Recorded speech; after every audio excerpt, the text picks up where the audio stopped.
To it. What are the five proofs? The five proofs are a series of logical deductions made by Thomas Aquinas that attempt to prove a God.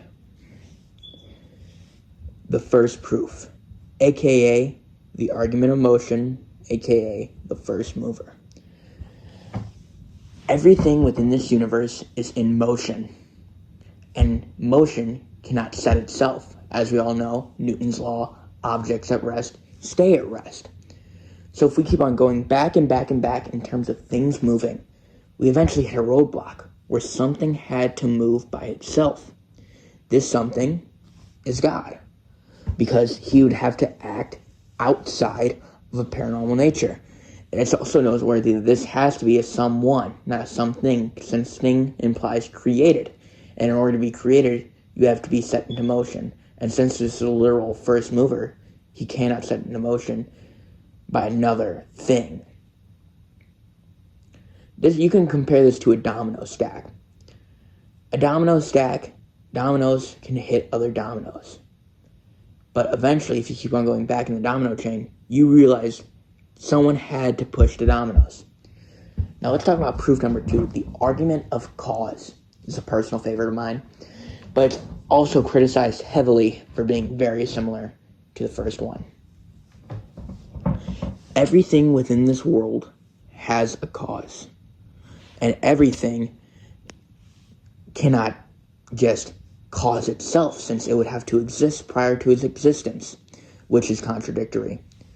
So now we hit a huge problem. If you cannot cause yourself, then how could the first object come to be? So therefore, we say that there has to be a being that had a cause before, and it has always existed. That's God.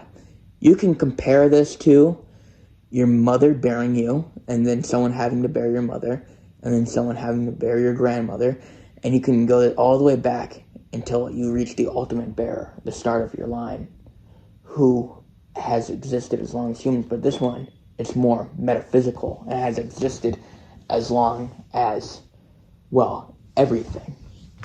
Eternity. Let's get into the third proof here. The third proof. Sometimes this is called the argument of existence, argument of death. Let's get into it. Within our plane of reality, everything within the natural world dies, withers, rots. Horrible thing. Everything's temporary. That's why you shouldn't hold on to materials, but that's a topic for another time. The point is, since everything withers, dies, and rots, Thomas Aquinas says, well, that means that there would have to be absolutely nothing at no point. And since we know something has set something in motion, there can't be absolutely nothing. So you know for a fact there has to be something that's always existed and never depended on anything and can never die. I would like to have an analogy for this one, but I couldn't find anything in nature that compares to this beautiful work of God. All right, proof number 4. This is a very famous one. It has many different names. This is most notable by the name acorn in the tree. Within the natural world, in things that are unsentient, then everything has a preset nature. For example, an acorn becoming an oak tree. Now, since everything has to have a natural prediction, and also I should mention this is also called the argument of design, forgive me.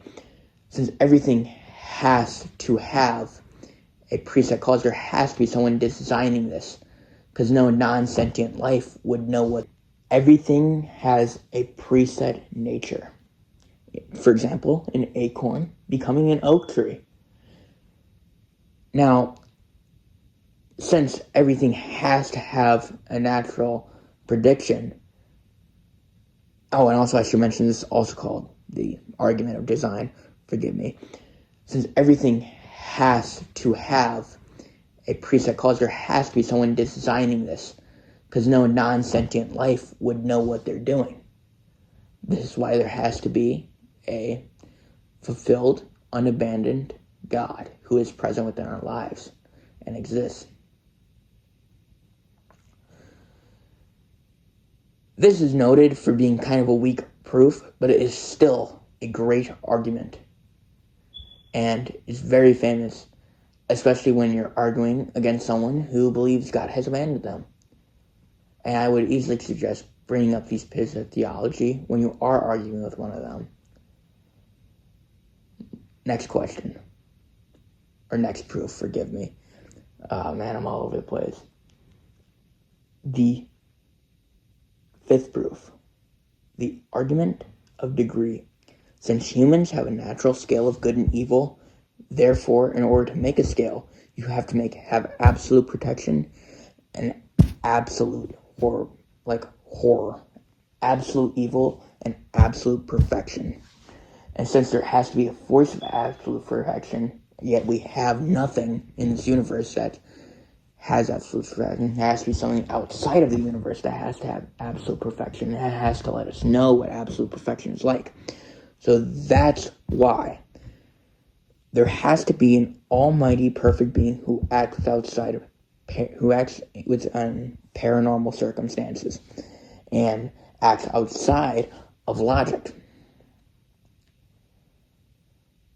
You can compare this to making a scale of 1 through 10. If you know how to live life and you can, count 5 through 6, you know 10's there. You know 10's there. You may not be able to fully perceive 10, but you know 10's there.